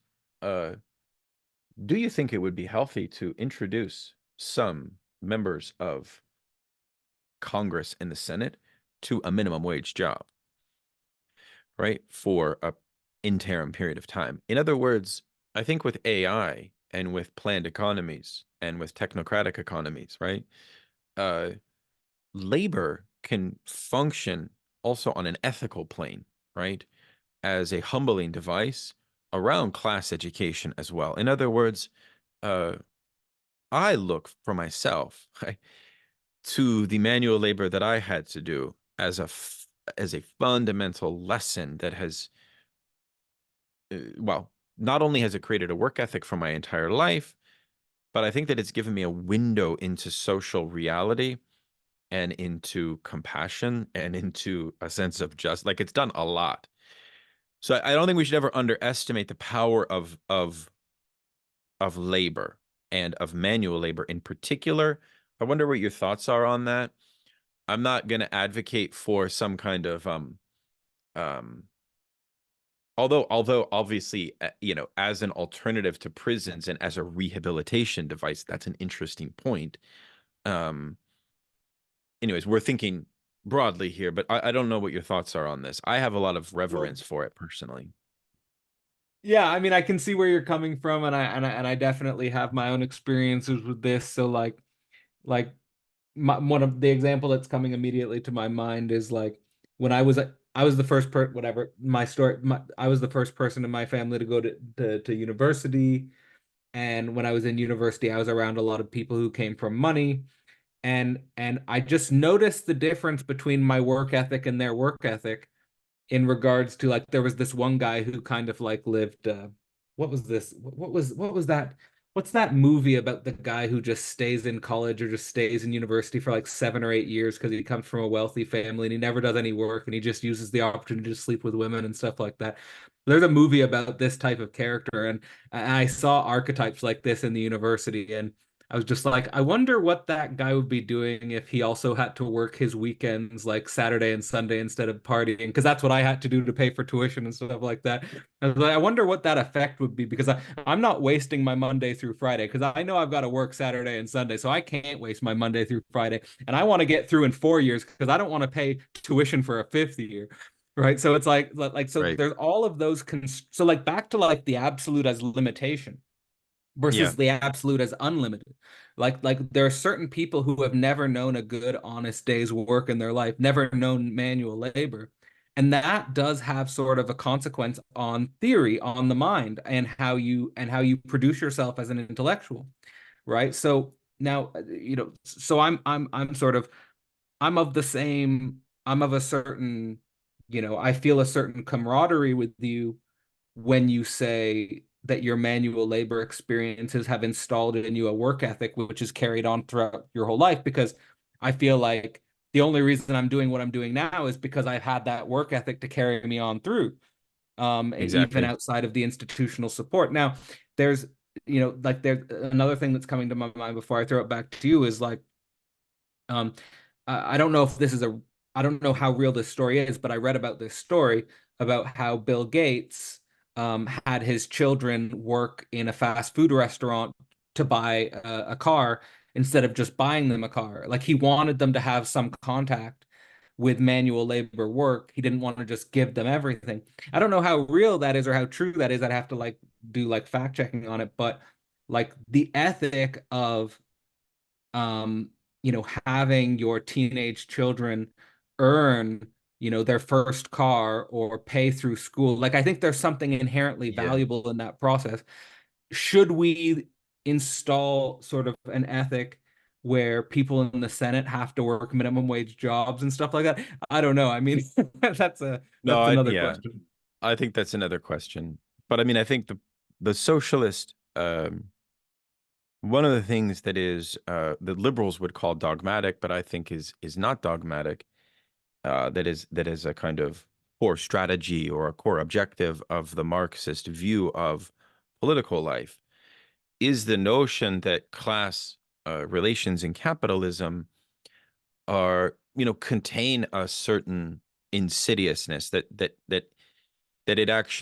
class needs to be fundamentally abolished, that class needs to be transcended.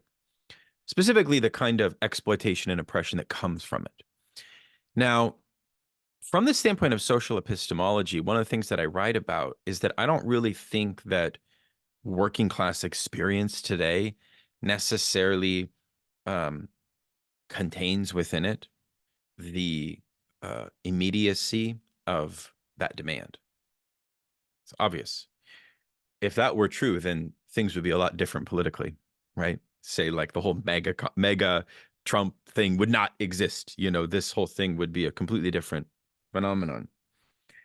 So that's just a sign for a certain education. But I guess what I'm trying to say is that um, what I would like to see is a fundamentally different form, not so much of arbitrarily forcing people in some naive way to do manual labor, but rather creating a society in which the vast majority are not reliant on this thrown status to what I call the contingency of the market. That I think is the problem, in which um, you have a generation of people, right, that really are sort of thrown to a very chaotic situation in which um, day to day, not only are they paycheck to paycheck, but it's actually their problems are much worse than that. Lack of health insurance on top of living paycheck to paycheck, profound anxiety about making one error and the reverberations of that one error. So we have this, what they call risk economy.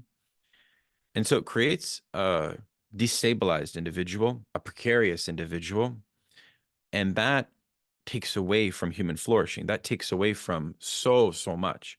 That's what I want to. That's what I mean by class transcendence of class is. Yeah. Well, what I like to say is that we have a new form of immiseration that's happening, and I want to ameliorate that.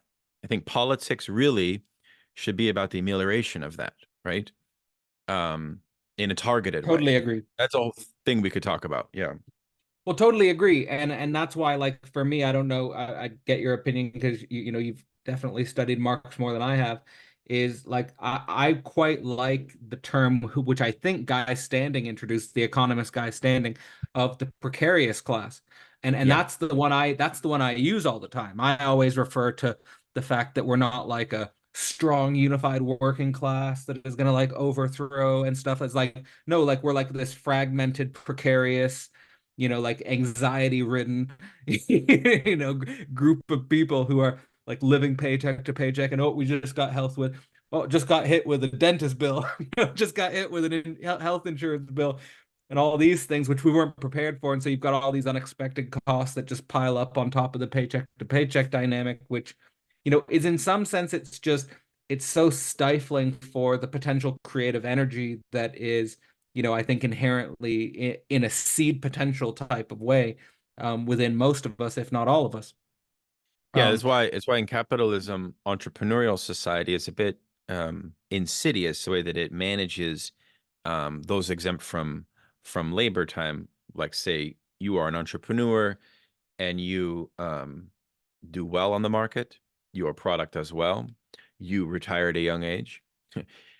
It is often the case that because you have focused in a singular way on making money, you also often, I've seen this a lot, really don't have much more of a desire inside of you than that. And so there's nothing more tragic, perhaps, you may agree, than somebody who has retired, but like has nothing to do with their leisure. I've seen this. I'm sure you've seen this.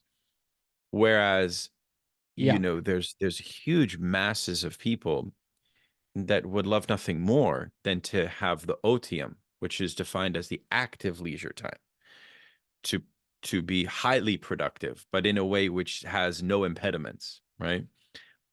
That would be something. That would be a social order that I think all of us would want to champion. you know, the Yeah. increase of that form of free expression and productive labor and so on. I'm not remembering if it was a conversation with you or now it was a conversation with someone else, but I remember saying we need otium for the masses. It's like we need and Right. that Well, does. this is where I take from Nietzsche so much, because the guy, when Nietzsche fought in the Franco-Prussian War as a young man, he was very struck by the motto of the Prussian generals, which was otium et bellum. Otium et bellum, which was struggle for the preservation of leisure. So that's a very ingenious demand that the generals put forward, which was well, otium is an aristocratic demand, which is nothing wrong with that. You're right. For me, it's nothing wrong with that. It's more of, well, how do we then shift that to a more egalitarian foothold? That's why I like Alain Badiou's. Alain Badiou says that his politics can be understood as aristocratic egalitarianism. It's kind of funny, but it's a good meshing. It's a good meshing. Interesting. Yeah. Okay. I have to think about that a little bit more, but that does make sense from what I've read of Badiou.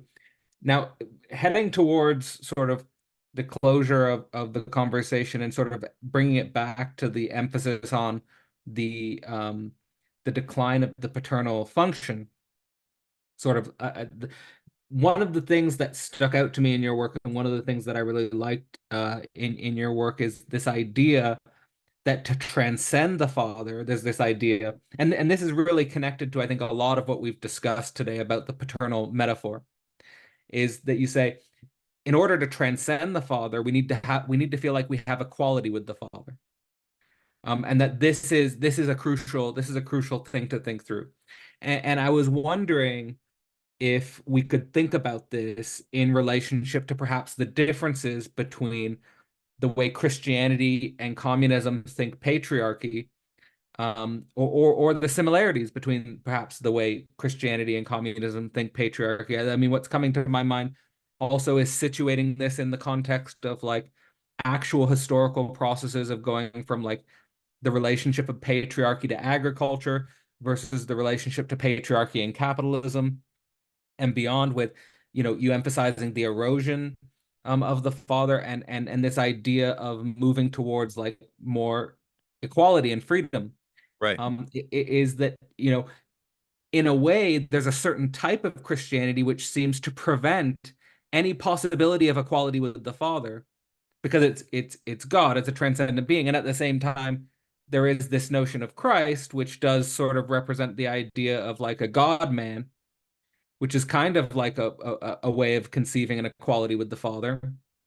Yeah. Um, and then there's also the notion of the Holy Spirit, which I know Zizek has used in his work as kind of this idea of once you go from God to the Son to the Holy Spirit, there's no going back to God the Father. So there's this Right. idea like that the Father is transcended.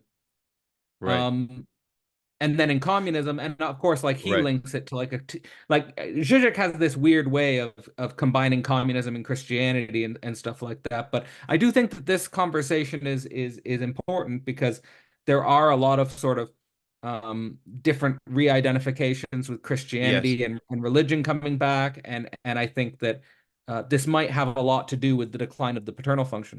Yes. I mean, I think I would like to answer this question by going back to the point about three generations, because if you think about it for yourself, could you imagine an equality that you would concoct with your grandfather? And the answer is probably you couldn't. In other words, there are fatherly structures that it would be naive for us to suggest that transcending them would necessitate equality. Now, another word for equality here would be mediation. A mediation or movement around the question of the father problem. That's what's at stake here. So I actually want to use that term instead of equality, but equality does matter for your empirical father. It does matter in the sense that I believe that for that relation to mutate and to change, one of the things that does need to happen is an acknowledgement that the father as such is not an omnipotent figure that needs to happen.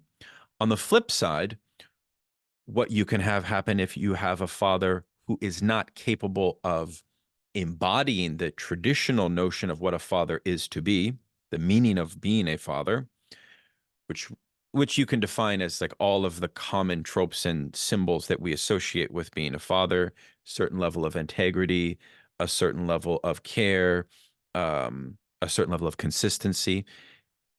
If they are like a humiliated father, or they have wavered in that in some way, then the child will seek to find a substitute outside, an other father.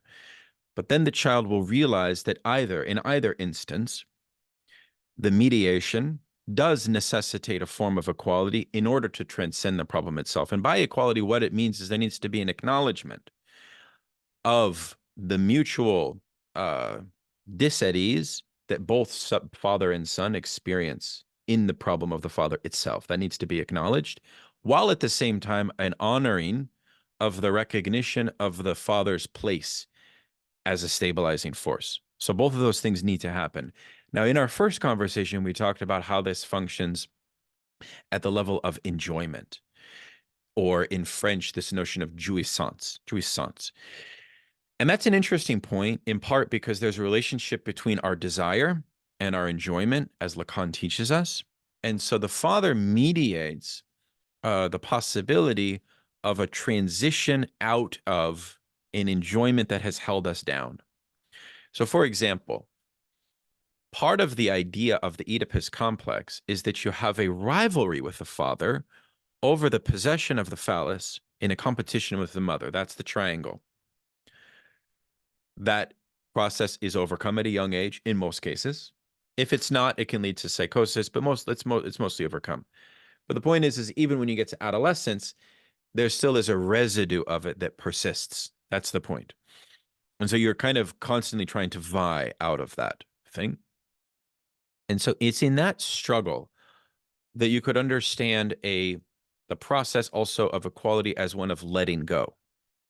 That's the meaning of overcoming Oedipus, which is a letting go of the rivalry. And that actually is interesting because that connects us to thinkers like Rene Girard and his notions of mimetic violence. And it connects us to the kind of peace and harmony that's at the bond of dealing with the father. It always has to be on the side of peace. You never want to make war with the father, if that makes sense, because you're trying to you're really trying to get beyond the problem of the father. I mean, Lacan in his late years basically said that the Oedipus complex can be transcended. This is why he created this notion of the symptom, right? And he actually argued that there's certain examples of great artists who have been psychotics. And psychotics are unique for psychoanalysis because they are figures who have foreclosed the problem of the father entirely.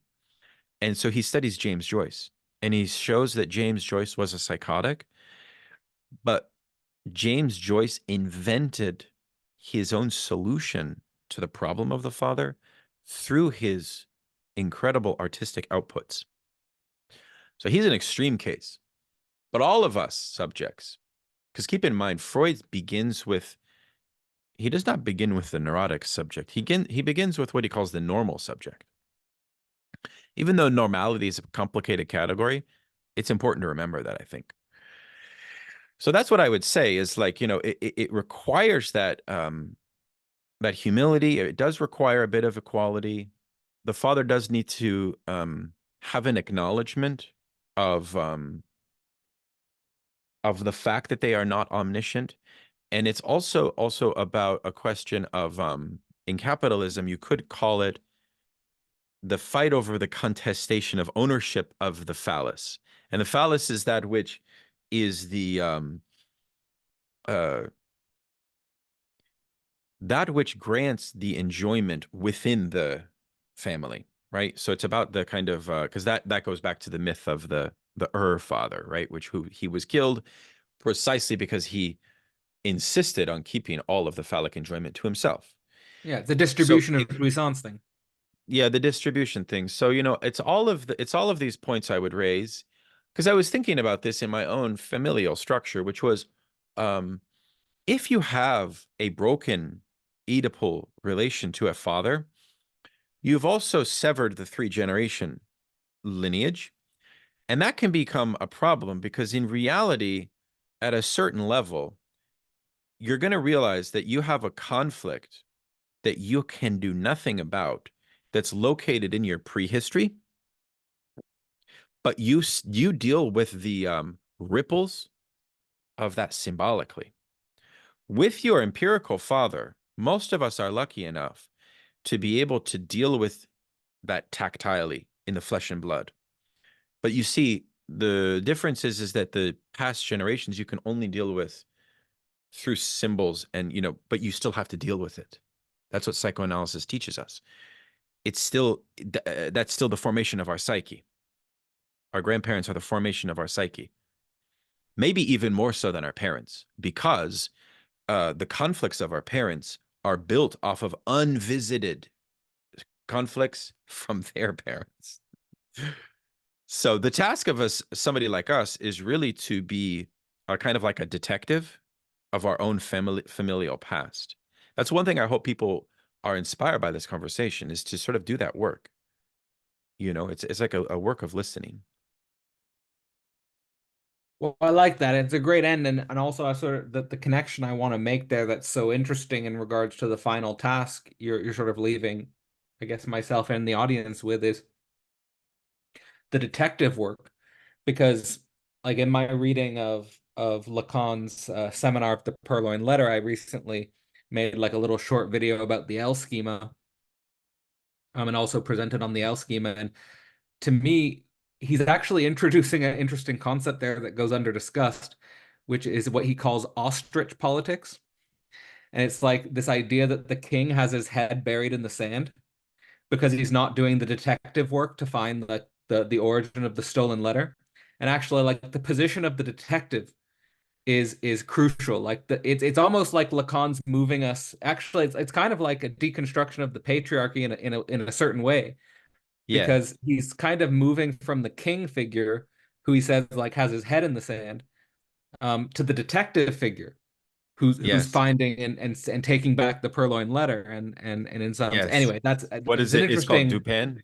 Dupin, I think his name is, from Yeah, Poe's exactly. story. I think it's Dupin. Yeah, that's really interesting. I've written about the HBO detective series True Detective, and I have a theory of Oedipus. If anyone's interested, I put it on my website, because I do think that the motif of the detective is a classic Oedipal uh, genre. It's something we could discuss at some point. Great. Well, I've enjoyed this conversation immensely, and I think it functions perfectly as a follow-up to our first conversation on psychoanalysis of the family. So for everyone listening, I'll not only leave a link in the description to that first conversation, but also a link in the description to Daniel's book, Psychoanalysis and the Politics of the Family, which I think is a perfect read if you've interested and inspired by either this conversation or the other one. You're going to want to pick up that book. And I'm sure we'll have future conversations where we can get into the nitty gritty of Nietzsche and Heidegger and all that mess. But I'll leave you with the final word, and just sort of maybe what's like maybe the takeaway you'd want to leave people with on the idea of the decline of the paternal function, and maybe where they can find your work if they're interested in following up. Wonderful. Yeah. I mean, this has been a rich exchange. Thank you for having me on. I wish Philosophy Portal literally all the best in its endeavors. Um, you can check my work out in multiple venues. I have a new book out on Nietzsche, uh, called How to Read Like a Parasite, which was written for a more popular audience, but I think it will be useful for those of us that were really. It's written from the perspective of someone like myself who was really seized by Nietzsche at a young age, but then became kind of a Marxist. So it's a kind of Marxist confrontation with Nietzsche. It's sort of novel in the sense that I'm bringing a lot of thinkers and voices on Nietzsche that we haven't been exposed to much. So maybe in future conversations we can explore that. But on this conversation, I'm happy that we started this more practical point of view. We could have talked about this from a theological register or, things like that, but I was happy that we kind of took this more practical approach. I would emphasize the importance of listening to these dynamics, the importance of humility. Lacan says that the discourse of the capitalist, right, which is one of the predominant sort of modes of power that we're subjected to in modern life, obviously, he says is a discourse that produces shame. And the only seminar that Lacan actually never gave, and one of the reasons he says he never gave it, is because he said the university discourse, and you could say the capitalist discourse, would see the truths that are developed in it as scandalous. They wouldn't know how to deal with them. And that was the seminar on what's called the name of the father, which is Lacan's contribution to the mutation in the Oedipus complex, right? So hopefully this conversation has brought out some of these truths in a non-esoteric way. That was my goal. Because Lacan can get quite esoteric on this topic, but he does so for a reason, because he thinks that modernity can't. He basically doesn't think that people have the courage to face these truths, which maybe he's right. You know, I mean, this whole thing on shame is very interesting. We could talk a lot more about shame. I think it is funny because it shows the truth. Whenever you are ashamed of the truth of psychoanalysis, that paradoxically reveals the truth of psychoanalysis for you, you know, I think. So, anyways, it's been a joy to chat with you, and I wish you guys all the best, and I'd love to come back on. All right, fantastic. Everyone, this has been Daniel Tutt and the Decline of the Paternal Function. For everyone who stayed with us, thanks so much, and have a great evening. The next Philosophy Portal course focuses on Hegel's philosophy of right, a text which represents Hegel's most mature political notion of rights. The course starts May 18th, 2024. To find out more, visit philosophyportal.online. Hegel's philosophy of right approaches a science exploring the political tension between will and world, as well as their collision into family, community, state, and world spirit. The course runs through May and June, with the first class starting May 18th. There will be 5 lectures and discussions hosted by myself, Cadell Last, as well as 2 exegetical reading spaces with philosopher Dimitri Croimans. You will get access to these courses for a lifetime, as well as an invitation to participate in a student-led conference and the opportunity to submit your own publication for a student-led anthology process. To learn the foundation of Hegel's mature political notion this May and June, sign up now at philosophyportal.online, and I hope to see you on the other side. Did you know that Philosophy Portal is a membership community hosting 4 different live events every month?